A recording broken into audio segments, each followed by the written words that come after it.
कैसे उन्हीं की तरह गादी गाई गई। उन शहीदों की जयकार कर दे कलम, ऐ कलम कर दे फिर से जयकार उनकी। मरे आन पर जो कि दीवान बन के, जिन्हें भूल बैठा है इतिहास अपना। वतन पर जले जो कि परवान बन के, भुलाता नहीं है हमें सन 28 लहू सर चढ़ाया था भारत हमारा। जिएंगे वतन पे मरेंगे वतन पे, जगह क्रांतिकारी लगाते थे नारा। लेकिन एक तर्ज गजल का बदल रहा है सर, दोनों लोग क्या न करे कुछ हम अपन वाली करेला। ए भैया बदल दली देखा कैसे कि देश की आन पे, देश की आन पे। बात के समझ लगी जब अंग्रेजी जमाना रहा, जैसे चंद्रशेखर आजाद, भगत सिंह ये लोग निकलते थे तो अपने देश के जवानों से कहते थे कि मेरे देश के जवानों इस जवानी को लुटा दो।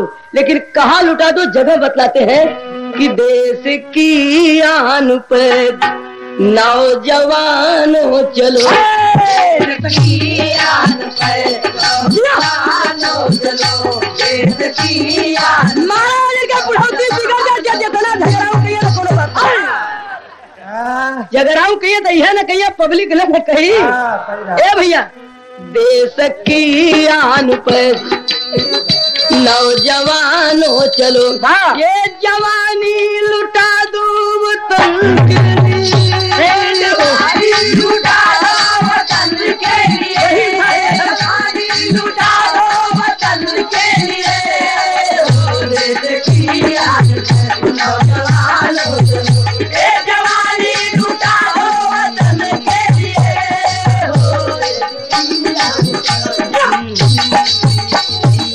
देश की आन पर नौजवानों चलो,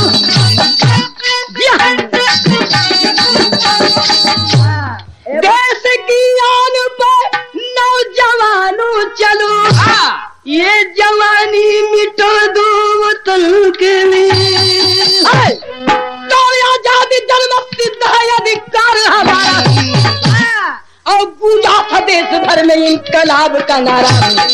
था नागपुर पास एक गांव जंगली, रहती थी बेटे संग जहां बुढ़िया मंगली। एक रोज 3 क्रांतिकारी भागकर बुढ़िया की झोपड़ी में छिपे जाकर रात भर। बुढ़िया न जानी कौन है मेहमान हमारे, खाए बिना ही सो गए इंसान बेचारे, खाए बिना ही सो गए इंसान बेचारे, खाए बिना ही सो गए इंसान बेचारे, खाए बिना ही सो गए इंसान बेचारे, खाए बिना ही सो गए इंसान बेचारे, खाए बिना ही सो गए इंसान बेचारे, खाए बिना ही सो गए इंसान बेचारे। ए भैया नागपुर जिला हो, जिले के आसपास जंगली इलाका हो, और जंगली इलाके में बुढ़िया झोपड़ी लगा के रहती थी और उसके साथ उसका लड़का सूरज रहता था। लेकिन एक 3 क्रांतिकारी उनके 2 साथी बुढ़िया की झोपड़ी के पास रात पहुंचते हैं, आवाज देते कि माँ रात भर तेरी झोपड़ी में आसरा चाहता हूँ, भोर होते चला जाऊंगा। बुढ़िया कहती है कि बेटा बुढ़ापा में उठ नहीं सकती हूँ, लेटी हुई थी। कहती कि तुम लोग आराम करो, भोर में चले जाना। चंद्रशेखर आजाद रात भर झोपड़ी में छिपे रहते हैं, भोर में निकल जाते हैं। उन्हीं के साथ बुढ़िया का बेटा लकड़ी काटने के लिए निकल पड़ा। बुढ़िया अकेले हो जाती है। जरा जरा जब सवेर भर तब तक से एसपी खन्ना पुलिस दरोगा के साथ झोपड़ी घेर के आवाज एक बुढ़िया बतला बागी कहाँ गए? कहे कि कौन बागी? 3 मुसाफिर रात में आए थे, भोर होते चले गए। कहे मुसाफिर नहीं, चंद्रशेखर आजाद था। लेकिन कैसे कहे, तर्ज बदल के भैया वही तर्ज हो बादलों के साए में।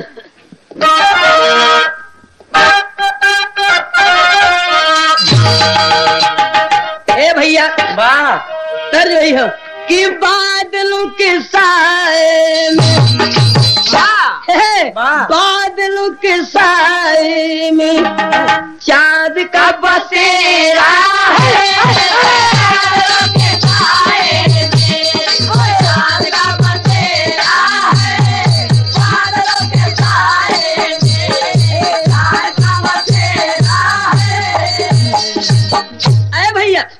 पूछते दरोगा जी, ए भैया दरोगा जी पूछे, अरे वो मुसाफिर नहीं चंद्रशेखर आजाद था।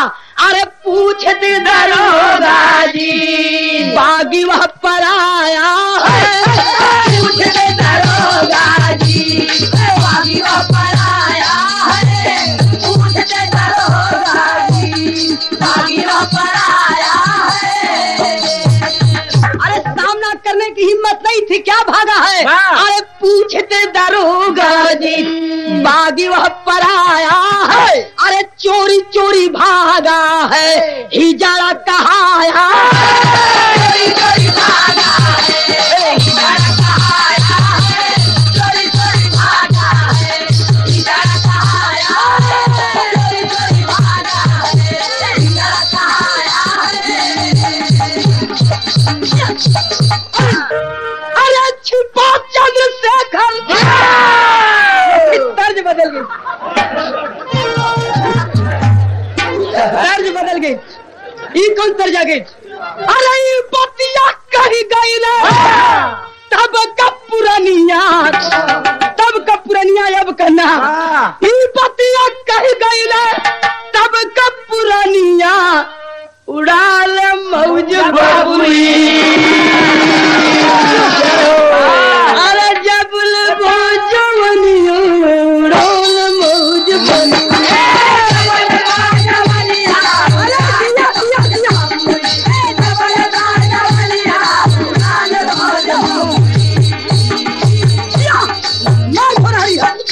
अरे चहल बाय तुहरे मगज के ऊपर पनिया उतार ले भौजी। अरे तुहार हम झूलनिया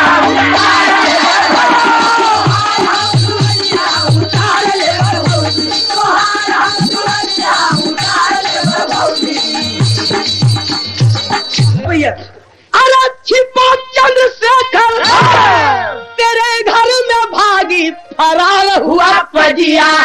अरे बन के आज भागी फरार हुआ पजिया। बन के आज भागी फरार हुआ पजिया। बन के आज भागी फरार हुआ पजिया। पूछे दरोगा जी नैना चढ़ाई, जल्दी बता दो हमको बताए। जल्दी बता दो हमको बताई। जल्दी बता दो हमको बताई। अरे वरना ये कोड़ा अब पीठी पर लोगी फरार हुआ। बन के आज भागी फरार हुआ पजिया। बन के आज भागी फरार हुआ पजिया। दरोगा जी कहेंगे बुढ़िया बतला दे बागी कहाँ गए, वरना मारे कोड़ों के जान ले लूंगा तेरी। बुढ़िया कहती है कि अरे मैं तो समझी कोई मुसाफिर है, लेकिन चंद्रशेखर आजाद अगर आए थे तो बड़ा दुख हुआ। बुढ़िया कहती है क्या? अरे देखा ली ना शेखर का सकलिया ना हो, तर वही हो कि गंगा माई का ऊंची बा अररिया ना हो, जहाँ बैठा भगवान। गंगा माई का ऊंची बा अररिया ना हो, जहाँ बैठा भगवान। गंगा माई का ऊंची बा अररिया ना हो, जहाँ बैठा भगवान। अरे देखा ली ना शेखर का सकलिया ना हो, बोली बुढ़िया दुखा। खाली ना शेखर का सकलिया ना हो, बोली बुढ़िया दुखा। खाली ना शेखर का सकलिया ना हो, बोली बुढ़िया दुखा। अरे कैसे चलावे बेटा गोलिया न हो, धन सिरावा कहा। अरे मैं जानती कि चंद्रशेखर आजाद मेरे घर आए हैं। अरे जानती जाया चंद्रशेखर भाया रगिया, भोजन कराती बिठाती उन्हें बोरिया। अब चाहे चल छापी पर दुनिया न हो, ले ममता पूजा।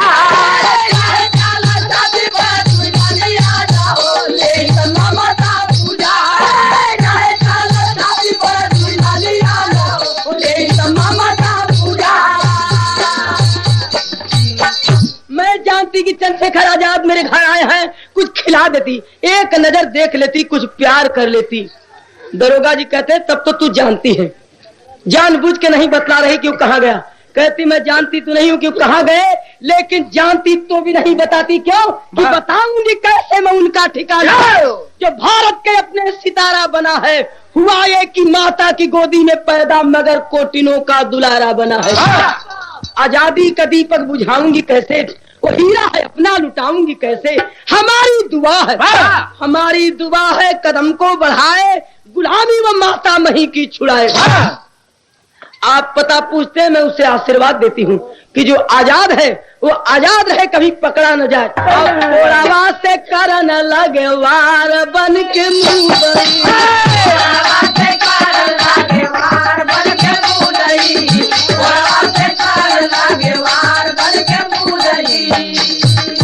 मारे कोड़ों के बुढ़िया को लहू लुहान कर दिए, खून से लथपथ बेहोश हो जाती है। अरे माता बुढ़िया का दामन लोहू से रंगायल हो, माता जन्म भूमि कारण माता हुई घायल हो। जन्मभूमि कारण माता हुई घायल हो, माता जन्मभूमि कारण माता हुई घायल हो।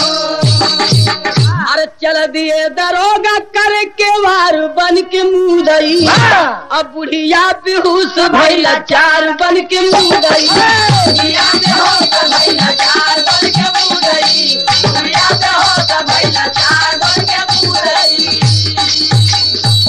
बुढ़िया जब बेहोश हो जाती है उसे मरी समझ के छोड़ के लोग चल देते हैं, लेकिन गाने का भाव है तेरी में। अरे बगावत वाली आंधी जब चली और बाजा बिगुल क्रांति का झूम में टहनी डाली।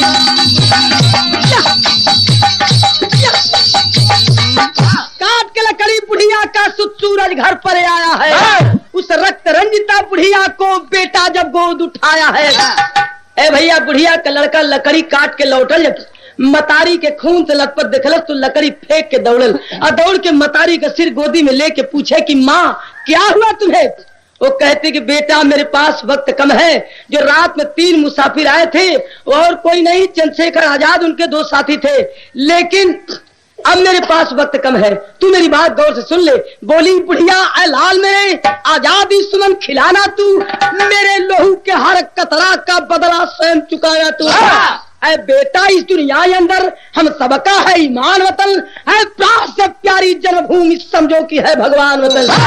धरती पे जलाना क्रांति दीप, एक एक लाइन कोटेशन के समान। धरती पे जलाना क्रांति दीप, सारा आकाश तुम्हारा है, बांधना वतन के लिए कफन भावी इतिहास तुम्हारा है। बेटा तू क्रांतिकारी बनना, चंद्रशेखर आजाद के साथ रहना और धरती को आजाद कराना, मेरी यही अंतिम इच्छा है। और मैं जा रही हूँ, मेरी चिंता मत करना। इतना कह के विदा होती है, लेकिन कैसे?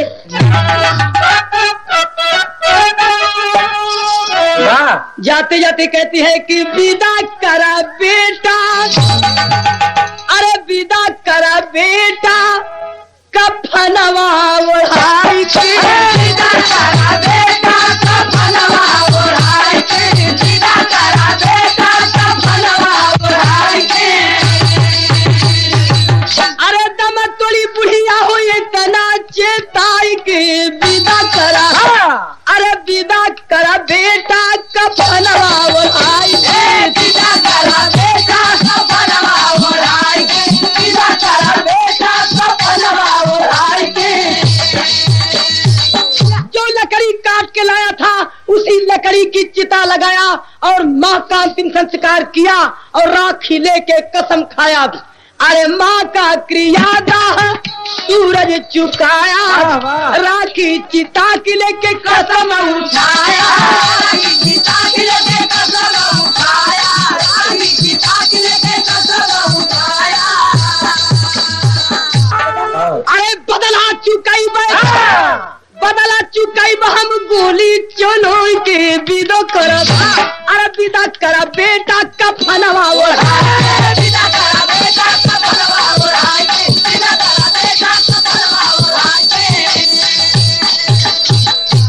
कसम खाया कि माँ तेरे खून के एक बूंद का हिसाब लूंगा, लेकिन तू कही थी क्रांतिकारी बनने के लिए, तो कल क्रांतिकारी बनना है तो आज बनूंगा, आज बनना है तो अभी बनूंगा। कहने का मतलब कि काल करे सो आज करे, आज करे सो और होता है क्या? अरे सूरज बघेला बना क्रांतिकारी, अंग्रेजों की मेटू तानाशाही, लोहू का लोहू से लूंगा, हमारा कसम है देश का लोहू का बदला, लोहू से लूंगा, हमारा कसम है देश का लोहू का बदला, लोहू से लूंगा, हमारा कसम है देश का बनावो क्रांतिकारी, क्या है हिम्मत भारी, जहाँ पुलिस को पाया वही गोली चलाया। एक दिन था चौकन्ना, मिल गई एसपी खन्ना, और मरा है खन्ना को गोली बहुत, जय भारत माता की बोली उछाई, का बदलो लोहू से लूंगा, खाया कसम है देश का लोहू का बदला, लोहू से लूंगा, खाया कसम है देश का लोहू का बदला, लोहू से लूंगा, खाया कसम है देश का। बात ऐसा नहीं, जब वीरस का भाव जला तो शरीर में तावा जला, और तावा जला तो खियाल और शरीर के अपने आप उछड़ जला। तो लोग समझे गुस्सियाल हो का, लेकिन गुस्सियाल ना रही। ए भैया, अरे जमी गिराया खन्ना को दीवाना गर जो मुर्दो, ये देखला कहलाते यार भैया, क्या लग जलाते। बात आगे सामने कितनी बात के समझा लो कि एक रोज सड़क के ऊपर टहल रहा था बुढ़िया का बेटा कि मेरे माँ के कातिल मिल जाए तो बदला चुका लूं। बतिया के समझे तब तो आनंद मिलत रही। तो मोटरसाइकिल से एसपी खन्ना आ रहे थे, सड़क के किनारे ईटा का अद्धा उठाया और मारा खींच के कपार में। जब कपार में अद्धा लगल तो गिर गए एक तरफ, मोटरसाइकिल एक तरफ, निकाल के पिस्टल मारा, तड़ाक तड़ाक 3 गोली मार के भागा। हल्ला मच गया अंग्रेजन में कि बुढ़िया का बेटा पागल हो गया है, उसे गिरफ्तार कर लो। लेकिन कैसे? अरे जमी गिराया खन्ना को दीवाना गरजा मर्दाना, मातृभूमि पर होगा बलि चढ़ाना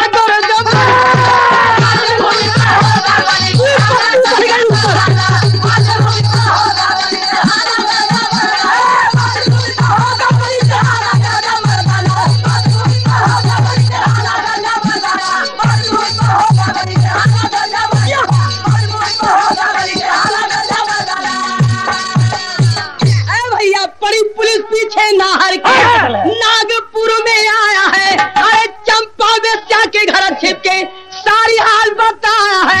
अरे माता बन के दे दो हमें ठिकानो गुरु जो मुर्दोनो, अरे देश के कारण छोड़ा वेश्या बानो गुरु जो मुर्दोनो।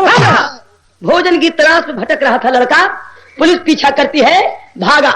भागते भागते एक वेश्या के घर में घुस गया। वेश्या का नाम था चंपा बाई।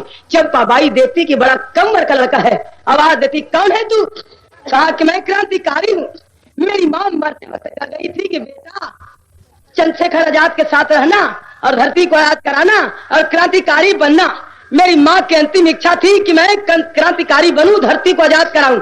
तो मैं अपनी माँ का वचन पालन करने निकला हूँ, लेकिन मेरे पीछे पुलिस है। तो आज तू ही मेरी धर्म की माँ बनकर के मेरी जिंदगी बचा ले। धर्म का नाम सुन करके ए भैया चंपा बाई देखती कि बड़ा कम उम्र का लड़का है, लेकिन इसके अंदर बड़ा भाव है, ये देश के लिए इधर उधर भटक रहा है, अपनी माँ का वचन पालन करने निकला है। चंपा बाई नीचे से ऊपर देखती है सूरज को, देखते देखते चंपा बाई का संस्कार बदल जाता है। कैसे? देखे, एक जीव वो होता है जिसका चेहरा देख करके आदमी के जीवन का सभी कुछ बदल जाए, पन्ना उलट जाए। ये गाने का भाव है कि वेश्या होते हुए देखती जब सूरज को सोचती है क्या आला प्रमाण वीर साला। अरे देख वीर बालक का चेहरा, देख वीर बालक का चेहरा, चंपा मन में करे विचार, हम पापिन भैली दशा में कैली दहिया के व्यापार, कभी देश के काम नहीं। ऐसे जीवन को धिक्कार, अपना पति सबला को अपना पति सबला को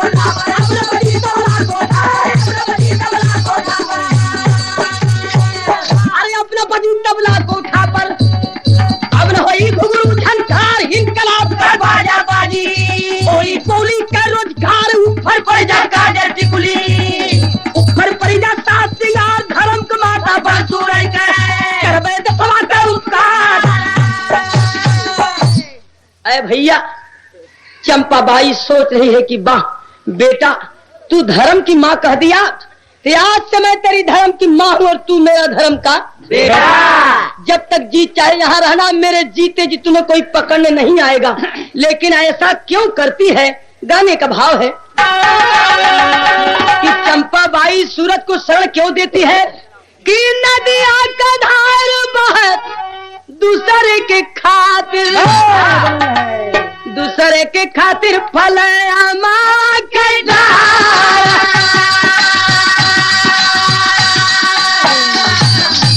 अरे दूसरे के खातिर हो जन्म लेला धर्मी, जैसे को बेचा हो के कैली उपकार। पेशवा के कारण छोड़ली सागर और सिंगारा, लेकिन दीपक तले हुई गाय चंपाबाई का बेटा चुनी लाल हे दवा पुलिस को बताया बड़कार। अरे चुन्नी के पुलिस बंद कैला थानावा में, पहुंचे दारोगा चंपाबाई के दुआर। अरे सूरज के भोजनवा कहली चंपा, पूछल दारोगा कहाँ बेटा तोहार। सूरज के बता में चंपा अपन सुगदा हे दवा समझ गए दारोगा होशियार। चंपा और सूरज खुली आए थाना जहाँ चुन्नी बंद रहला जेलवा बधार। अरे चुन्नी के देखाई के दरोगा पूछा बतिया किसका वो बेटा है बताओ चंपा हमको न मालूम कहली चंपाबाई। सूरज के बताओ अपन बेटा बार बार, जो लड़का हमारे साथ है हमारा लड़का हो ओके तुम चिंता नहीं के कर लड़का हो। ए भैया दरोगा जी कल की अब जेबू घबरा मत। अरे तब से दरोगा चुन्नी और सूरज को दोनों को खड़ा कर दिए कतार, के पिस्तौल बोले चंपाबाई से कि आप पर बेटा छोड़ दूसरे के दलम मार। दोनों लड़कन के एक साइड में खड़ा कर दें दरोगा जी और चंपाबाई की पिस्तौल थमन गिला। चंपाबाई फैसला तेरे हाथ हो, दुई लड़का हो, एक क्रांतिकारी है तुहार बेटवा हो, दोनों एक उम्र का हुए। चिल्ला में जो तुहार बेटवा हो के छोड़ दिया, जो क्रांतिकारी हो के अपने हमारे सामने गोली मार दा, हम देखी तू दोनों में कौने का मतारी हो। अरे घेरा में परान पड़ल चंपाबाई का, घेरा में परान पड़ल चंपाबाई का कि पाप के बचाई की धर्म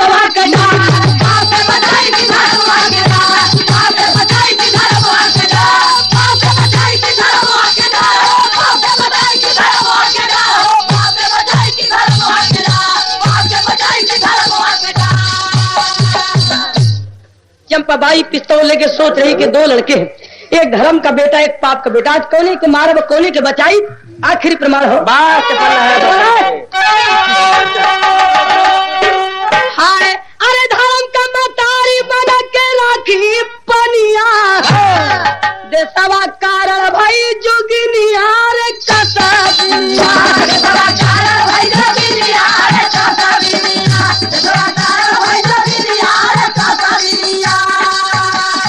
अरे चंपा सोची चुन्नी जी के तबला तार बजाई है, अरे धर्म का बेटा सूरज मेरा देश प्रेम दिख नहीं है, तुम्हारी चुन्नी के भवन और कसबिनिया।